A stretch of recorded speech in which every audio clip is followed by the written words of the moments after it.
Hi, everybody. It's Kathleen, and we're with the interviews for the TreeSisters Well of Creativity and Wisdom.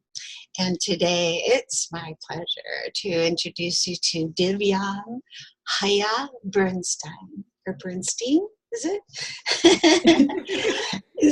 And she's from London, England, and we're going to hear all about her, and just really excited. We've been chatting a little bit already, and I just want to keep the conversation going. It's really fun to talk to her. So just a little bit before she starts to talk, but Divyam is a writer, an artist, and she is currently on a creative team for Get Messy Art. And she works with a variety of forms of art, with her writing and moving into cartooning and storytelling and journaling. And it seems that the art journaling is starting to take a little bit more weight right now, but like the most of us, she's following her instincts and the guidance of her muse. She's also created a book that we're going to get to later, through a 100-day project, The Tale of the Silent Woman. So no more of that silent woman thing, right?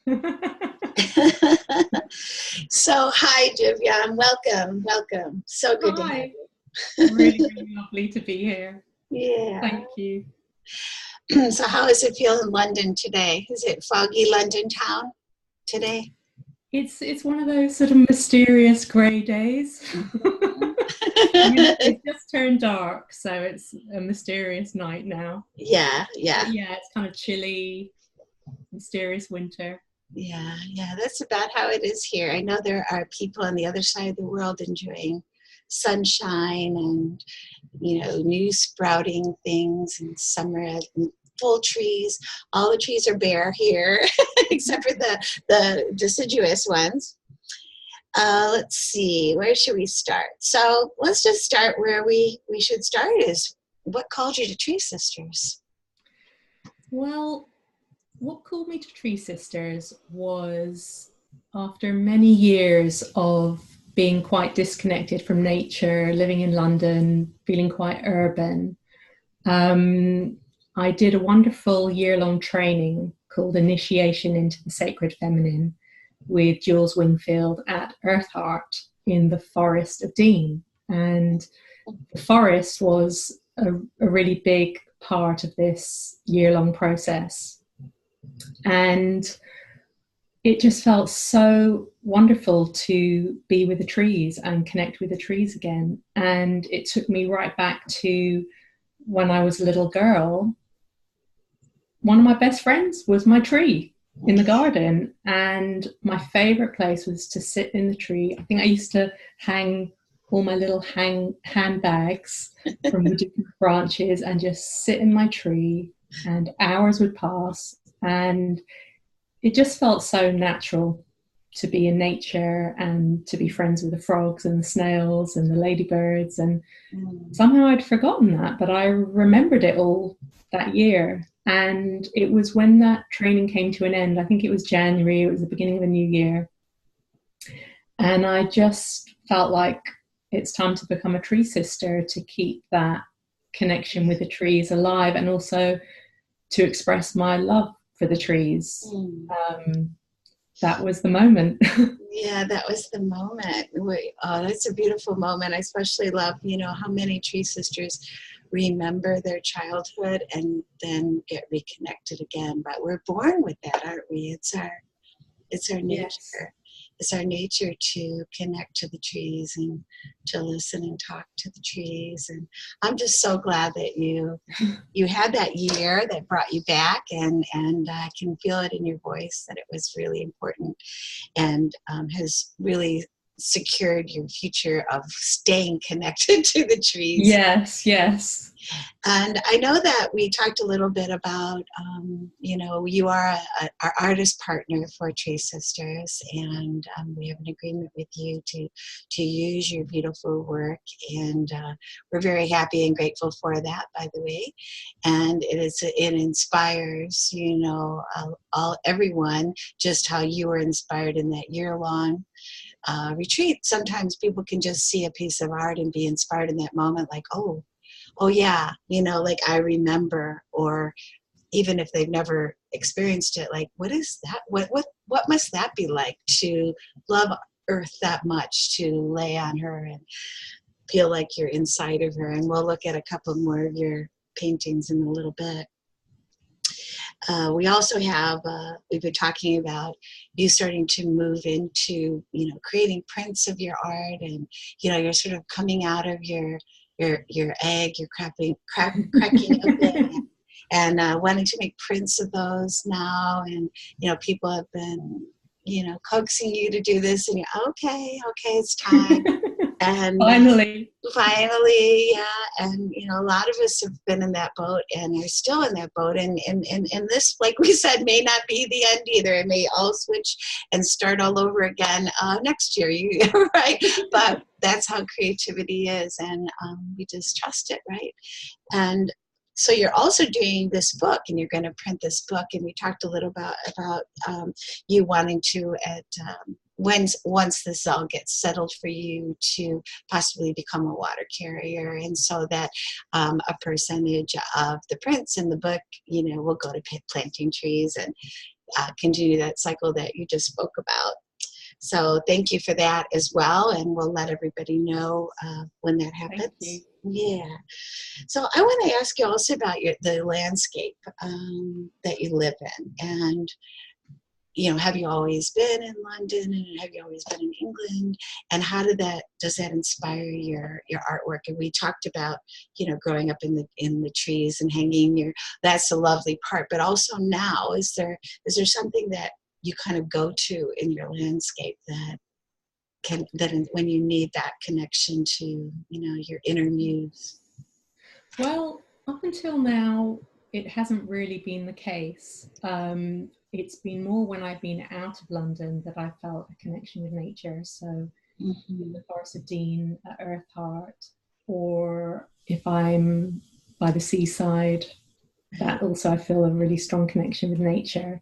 But often when I've been in London, I haven't really been so connected. And partly it's because I have a nerve condition in my foot, which means I can't really walk very far. So I do a quick walk around the park or something like that, but I'm not really going on long walks through the woods.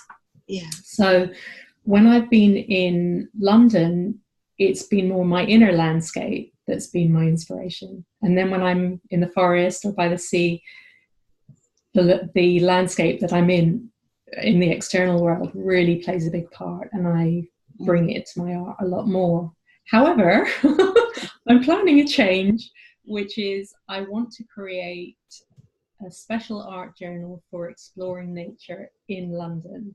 Ooh. So I actually use my art journaling as a vehicle to explore, whether I'm in the park or in the woods nearby, and just see where that takes me. It feels like it would be really good to make that connection.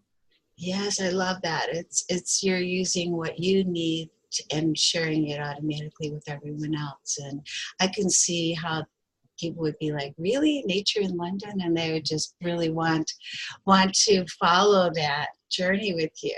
That's a great idea. I lived in London for a while too, and once you're in the city and you're working in the city, and you kind of, it's like it takes a lot to be able to leave and get out into, it's big, so that's a gift. That's a gift to others who can't also maybe not walk at all, things like that. So there's a couple other artists that I know that are doing similar things for people who cannot, get out in nature, but they're able to create. Barbara Brown is one of them, and she wrote a book, and she does meditations that are guided specifically to kind of invite people into the forest with her. That she lives up in Canada, and it's a beautiful, beautiful work that she does as well. I interviewed her a few months ago. So let's bring up your art and start really seeing all the dimensions of Divyam. I'm going to share my screen. And we're going to start with your studio. I love your studio. Thank you. It's so organized. And I also love your little fireplace that really reminds me. Oh, yeah. And the teapot above it. This is sort of at the start when everything's really tidy. Half an hour later, it's all a mess. Good. I was wondering, how do you keep it so tidy? This is when you have the blank page in front of you and exactly. your book's open, your journal. This is what you use mostly. Yeah. And tell us your process. So you kind of come into this, open up your blank page, and then what happens for you? Well, often I've got some kind of starting point, like a seed of what I want to explore, which might be something from a class that I'm taking or a prompt, or it might be something from inside that I want to explore. It's like I've got an image inside and I just want to get it down onto paper and see what it looks like. So it's very rare that I start from nothing. Sometimes I might be in a bad mood or something, and I'll just get out paints and just smush them around on the paper. It's kind of like art therapy. Yeah. And then I feel much better. So there's also that kind of starting point too, of I just to move some paint around. Just move the paint around, moves the stagnant energy around. Yeah. Absolutely. And then normally once there's a first layer down there, it will lead to the next layer and the next. And just staying present and open and kind of bringing yourself back. And if you need to swoosh some more paint around. Yeah. So there's another table behind you with all this smushed paint. Yeah. Need some water to wipe it all off my hands. Yeah. Okay, I'm going to move to the next one. I think it is. You tell me the title of this one again. The title of this one is Lying on the Earth. Yeah, here. I am longing for you. It is the words on this part here. Yes. This actually, I sort of downloaded this image when I was at Earth Heart, lying on the earth in the forest. And I was literally lying right, like my nose right next to the rich soil. And it smelled so incredible. It was like the most beautiful perfume. And I hadn't been that close to the earth. It felt like forever. And this image just came to me of an ancient woman deep inside the earth, also reaching towards me, just as I was reaching towards her. And this reconnecting with the feminine and reconnecting with nature both felt like one in the same. And as soon as I got home from the workshop, I just sat down and had to get it out, and that's how this appeared.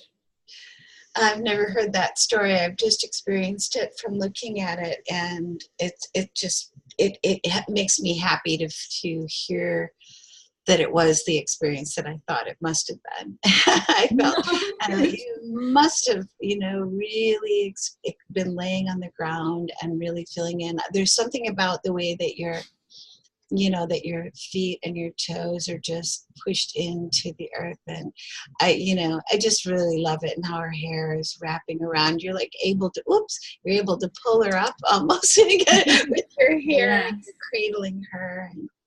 And then sort of this moon feels like to me the moon that she's been holding, and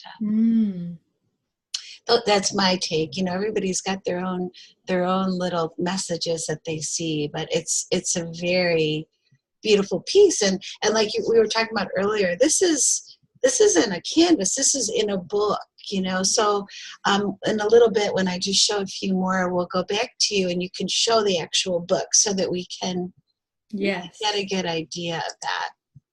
Here's another open page spread. I am nourished by the earth. So I made this page as part of an ongoing year-long class that I did in 2018 called Rituals. It was very beautiful. Each month there was a theme and different techniques explored along with that theme. And I think this was from June, and the theme was nourishment. What nourishes you? Mm. And my answer was, I'm nourished by the earth. And in the background, I took all sorts of different materials and kind of scribbled them to make this kind of like rich earth feeling. Mm-hmm. And then I drew this woman with, she's like a tree. She is a tree with her roots going into the earth. Yeah.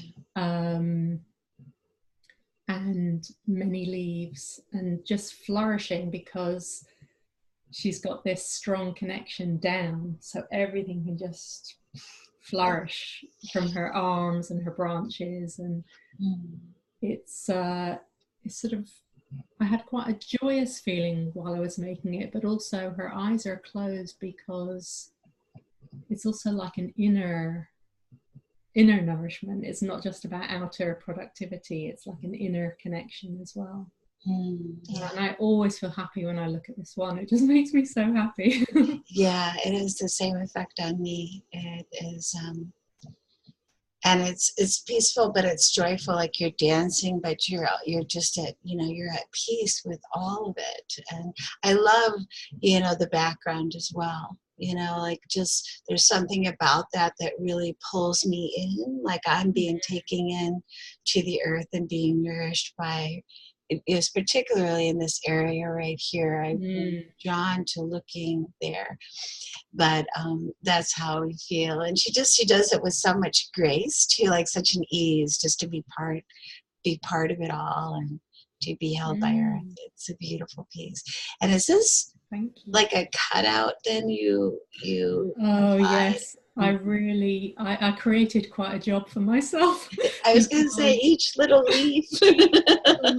I had to use these teeny tiny scissors. I only realized after I had drawn it, oh, now I need to cut this out. And I had to use these teeny tiny scissors. But it became very meditative because it took a lot of attention and a lot of time. Right. That actually ended up being part of the process. Yeah. Absolutely, because it is that way. It's our artwork is so much more than just the product. During the process there's healing, and I mean you could have set an intention on each one of these leaves, and so they're then we're receiving that. You're receiving it when you're creating it, and then we're receiving it if we allow it to come through. So thank you. Thank you. And this one we're going to look at in your book even closer. Truth. So this is one of 4 archetypes, I suppose, that ended up appearing in the back panel of the first art journal I ever completed. And it's a theme that's come up a few times in my art, where there's a celebration of different phases of womanhood. And this again was really influenced by the initiation into the sacred feminine that I did at Earth Heart, because we made a journey through the seasons and through different phases of being a woman. So this was the final phase, truth. So she's like the crone. Yeah. And the white lines around her, you'll see when I show you the bigger book, are like also part of a tree. Great. Yeah. They're like the bark of a tree, and each one has a symbol, and hers has these open hands. And that felt important too, that something has opened and has opened in her, but also is open and available for others too. I feel that. It's she is looking right into me is what I feel. like there's this kindness, and I know I can trust her. There is this feeling, and those hands help that so much. We'll go. I can't wait to show the book, but we have one more slide here, and this is the cover slide from the book. That's, you also have a little film, and I'll probably add the link to that little film, because you're narrating it, you're storytelling for the tale of the silent woman. If you want to say a sentence or two about that. Sure. This was from a project that I did last spring and summer called the 100-Day Project, and there's loads of people around the world doing something creative every day for 100 days. And I decided to write and illustrate a story, one page each day for 100 days. And I started on day one with no idea what the story was going to be. I just wrote what came, which was, there was a woman who lived by the sea. And then the next day and the next day, and slowly the story emerged, and I posted it each day online. And over time, a little community built up around the story, and it took on a life of its own. And it became the tale of the silent woman, a story of a woman whose voice is stolen by the north wind. And she sets out on a journey to retrieve her voice.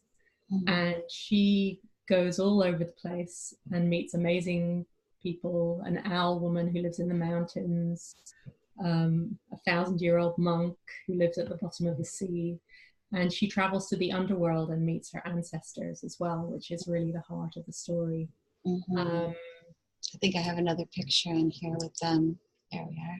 Yes, so these are her great grandmothers going back in time. And I don't want to give too much away, but no, but it's amazing. I've seen it, and I watched it, and yeah, it's. I'm gonna put a link to it, because it's. I love it, and the thing I like about it, I didn't know the story about it until we talked, but the fact that we talked about it already in the beginning, how we're trusting our creative instincts. It's really like what I believe is one of our superpowers alongside love. And we've been told not to, that we're not creative, or some people are artists and some people, just need to not be creative, which is just so ridiculous. And that's kind of my mission, is to really let people know that everyone is. But the jump that it needs is for people to trust that, and for you to start a book, a 100-day journey. So I'm going to tell a story, but I don't need to know what the end is. I'm just going to trust that it will unfold, and that the creative energy, will come through you. You could trust that, and then allow it to come through, and not doubt yourself. And what a beautiful inspiration and example of that, and to put it out online too. What if at day 10 you had no idea what to add? So yeah, really, really honored, that you did that. Thank you. And I think that's just a beautiful example. I'm going to stop the share now, so you can actually show the beautiful. Oh, yes. The meat of it all really is in these books. So this is the first art journal I ever did, which I guess was also start on day one and see what happens. But I'll show you the end. Let me move back. Let me open this up a little bigger. Okay. So this is the last page of that art journal. And it's one of those books that has like a back flap. So I created another flap on the other side. This says, "What are you dreaming about?" And there's a big tree. Yeah. In the middle. I see it. Yes. And then it opens out to these 4 archetypes with the tree in the middle, but also in between them all. Yeah. I love how that worked out, and it's like they're in these little, sacred arches almost that they're held in, but it's part of the tree. Yes. And now we can see the gold and the Yeah, I'm moving it so glittery. it shines. Yeah. So this is the maiden here. I don't know if the letters are appearing back to front or not. Well, for me, I can read them. It's freedom, adventure, rebirth, and truth. So they were representing the 4 sort of stages of life.